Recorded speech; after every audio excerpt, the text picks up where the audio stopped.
The city of Eden is investigating after a man found multiple dead vultures in his yard. 30 years ago, India had so many vultures that almost nobody bothered to look up at them. There were tens of millions of them.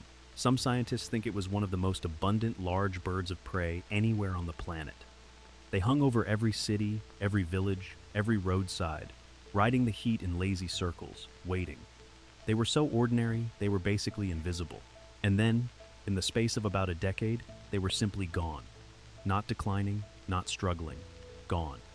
Across India, vulture numbers collapsed by more than 95%, and for the worst hit species, it was over 99%, one of the fastest crashes of any animal ever recorded.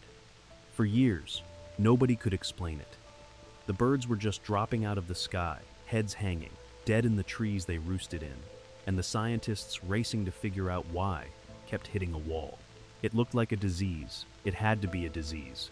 Except it wasn't. The thing killing them turned out to be something so ordinary, so harmless looking, that it was sitting in medicine cabinets and on farm shelves all over the country. And here is the part that should stop you cold, the part this whole story is really about. When the vultures vanished, people started dying, not a handful. By one careful estimate, around 500,000 human beings in just a few years. Stay with me, because the chain that connects a cheap painkiller to a dead bird to a human funeral is one of the most disturbing things ecology has ever uncovered, and almost nobody knows it happened. To understand how, you first have to understand what a vulture actually does, because we never valued them until the day they were gone. The cleanup crew nobody thanked. Let's be honest, vultures have an image problem. Bald, hunched, hissing, crowding around something dead, they're the bird everyone films and nobody loves. But that ugliness is doing a job so important that an entire country quietly ran on it and didn't even notice. India has one of the largest populations of livestock on Earth, hundreds of millions of cattle. And cows, across much of the country, are sacred. They are very often not slaughtered, but allowed to live out their lives and die naturally. Which means that every single day, all across India, enormous numbers of large animals were dropping dead in fields, on roadsides, at the edges of villages. Tons and tons of carcasses, every day in a hot climate where a body rots fast. So, who cleaned all of it up? The vultures. A flock of them is a stunningly efficient disposal machine. They can strip a dead cow down to bare bones in under an hour, dozens of birds working at once, swarming a carcass and reducing it to nothing before it has the chance to fester. They were, in a very literal sense, the unpaid sanitation service for a nation of more than 1 billion people. Free, fast, and astonishingly thorough. Their stomach acid is so brutally corrosive that it destroys most of the things that make a rotting carcass dangerous. Anthrax, cholera, rabies, the whole catalog of horrors that breeds in dead flesh. The vulture eats the disease, and the disease dies inside it. For thousands of years, this grim, beautiful arrangement just worked, silently, in the background, holding back a tide of decay and infection that nobody could even see, because the birds never let it build up. And one community wove the vultures right into the heart of their faith. The Parsis, followers of one of the world's oldest religions, consider earth, fire, and water too sacred to be polluted by a dead body. So for centuries, they laid their dead out on top of stone towers, open to the sky, and trusted the vultures to carry the body away. The birds were not pests to them. They were a sacred part of the journey from this life to the next. Hold all of that in your head. The carcasses, the disease, the faith, because every single piece of it is about to come apart at once. The vanishing. It started quietly in the 1990s. Researchers who watched vultures began to notice something wrong at the roosts. Birds sitting strangely, necks drooping down in a limp, sickly posture they called neck drooping, hunched over for long stretches as if they couldn't hold their own heads up. And then, not long after, those same birds would be found dead, fallen from the branches. At first it was a few, then it was a lot. Then the colonies that had been there for as long as anyone could remember were just empty.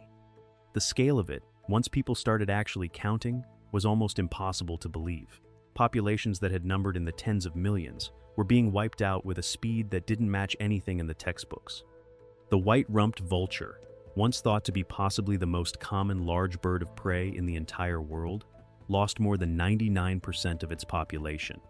Let that sink in. Out of every 1,000 of those birds, more than 990 were gone.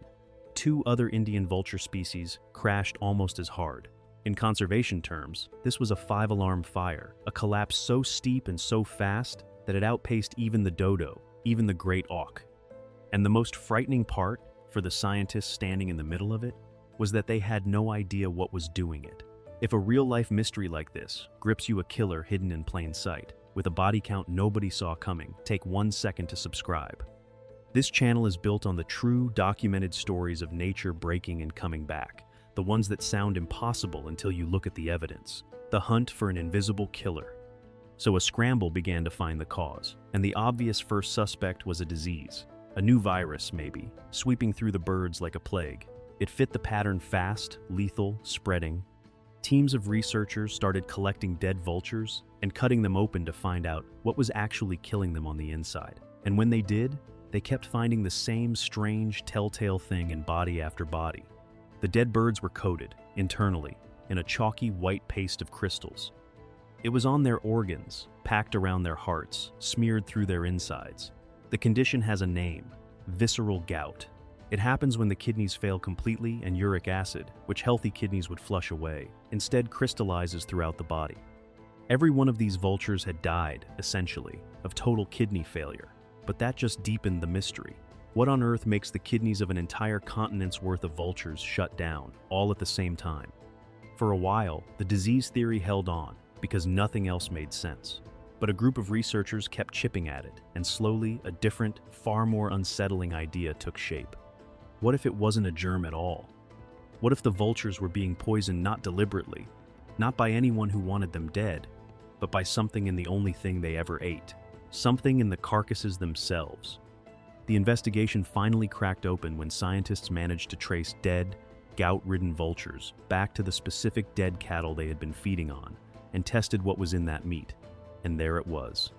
The same substance, again and again, in the tissue of the animals the vultures had eaten right before they died. A drug. An ordinary, cheap, completely legal drug. One molecule. The drug was diclofenac. And if that name sounds familiar, it's because it's everywhere. It's a common anti-inflammatory painkiller. The same basic kind of medicine millions of people take for a sore back or aching joints. In the 1990s, a cheap veterinary version became hugely popular across India for treating livestock. A cow that was lame or feverish or simply old and in pain would be given a dose of diclofenac, and for a day or two, it would feel better. Completely reasonable, completely humane even. The farmer was trying to help the animal. But here is the trap that nobody saw. If that cow happened to die while the drug was still in its system, and a lot of them did, because you tend to medicate the animals that are already failing, then its carcass was now laced with diclofenac. And out on the plains, the vultures came down and did what they had always done. They ate it. And to a vulture, diclofenac is a poison of staggering potency. A dose that would do nothing to you or me, a trace amount in a single dead cow, is enough to destroy a vulture's kidneys within days. The bird feeds, the drug shuts down its kidneys, the uric acid crystallizes through its body, and it dies of visceral gout, exactly what the scientists kept finding. And because a single contaminated carcass gets swarmed by dozens of vultures at once, one treated cow could kill a whole flock in one sitting. Multiply that across a country with hundreds of millions of cattle and a drug on every farm shelf, day after day, year after year, and you don't get a decline. You get an extinction-level wipeout. It wasn't a plague. It was a painkiller, a medicine meant to ease suffering, quietly erasing one of the most abundant birds on the planet, one good intention at a time. And the moment the cleanup crew was gone, the thing they had been holding back for thousands of years came flooding in. When the dead stopped disappearing, think back to those carcasses. Every day, all across India, animals dying, and for thousands of years, the vultures had made them vanish almost before they could rot. Now, the vultures were gone. So the bodies just stayed, piling up at carcass dumps, lying in fields, rotting in the open in the heat. The free, silent sanitation system that an entire nation had unknowingly depended on had been switched off, and almost nobody had even noticed it was there until it stopped. And nature does not leave that much free food lying around for long. With the vultures gone, something else moved in to claim all those carcasses: feral dogs. Across India, the population of stray dogs exploded. feeding on the exact carrion the vultures used to strip clean. By some estimates, the country's feral dog numbers surged into the tens of millions in the years that followed. And here's where this stops being a story about birds and becomes a story about us. Because unlike a vulture, a dog is not a sealed, disease-proof disposal unit. A dog that feeds on diseased carcasses gets sick, spreads filth, fights, and most terrifying of all, carries rabies.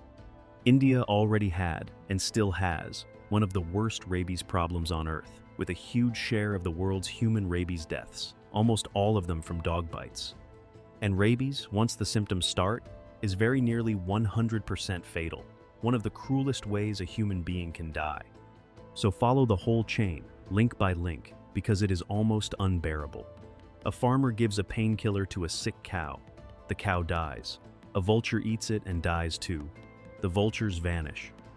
The carcasses pile up. The feral dogs multiply on the surplus. The dogs carry rabies. The dogs bite people, and the people die. Researchers who later went back and ran the numbers came to a staggering, sobering conclusion. The collapse of the vultures was linked to the deaths of roughly 500,000 human beings over about 5 years, through rabies, through the spread of disease from rotting carcasses and contaminated water, through all the filth the birds used to quietly erase. A single, cheap molecule, given with good intentions to cattle, had set off a chain reaction that ended in hundreds of thousands of human funerals. We pulled one ugly, overlooked bird out of the system, and the system came apart in our hands. And it built and built and built. Picture it from the ground.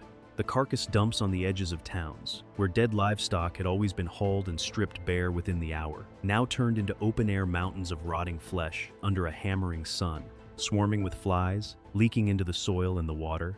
The smell carried for miles. The clouds of disease that the vultures used to seal away inside their iron stomachs now rose freely into the air and soaked into the ground and ran into the wells people drank from. For thousands of years, 1 billion people had lived on top of a hidden machine that scrubbed all of this away before it could ever touch them. And the machine was so silent and so perfect that they never knew it was running. And now it had stopped, all at once, everywhere, and the rot it had been holding back for millennia came up out of the ground like a tide. And it didn't stop at disease either. Remember the Parsis and their sacred towers open to the sky? When the vultures disappeared, the bodies laid out on those towers no longer vanished. A spiritual practice that had endured for well over 1,000 years was suddenly, devastatingly broken. The community left grieving twice, once for their dead and once for the loss of the only way they had ever known to honor them. The vultures had been holding up things we never even thought to count: public health, clean water, ancient faith. And we never saw any of it until the birds were gone and all of it started to fall. The fight to bring them back. Here is where the story finally turns. Because it is not only a tragedy, it is also one of the more quietly heroic rescues in modern conservation. Once the scientists proved, beyond argument, that diclofenac was the killer, conservationists launched a desperate campaign to get it out of the food chain. And in 2006, India banned the veterinary use of diclofenac, with other countries in the region following. Crucially, there was already a safe alternative sitting right there, another painkiller, meloxicam, that does the same job for the cattle but is harmless to vultures. So the answer wasn't to let animals suffer. It was simply to switch one drug for another that didn't poison the sky. But a ban on paper doesn't undo a 99% collapse.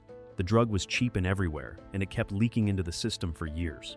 So conservationists did something more drastic.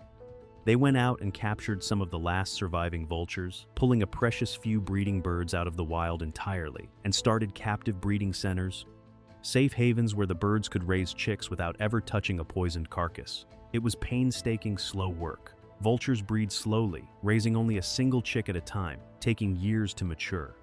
They built vulture safe zones, large areas where teams worked with local communities and farmers to scrub diclofenac out of the local cattle supply entirely, so that a released bird would have a clean landscape to come home to. And, slowly, against an enormous head start by the poison, it began to work. In the safe zones, the catastrophic decline finally leveled off.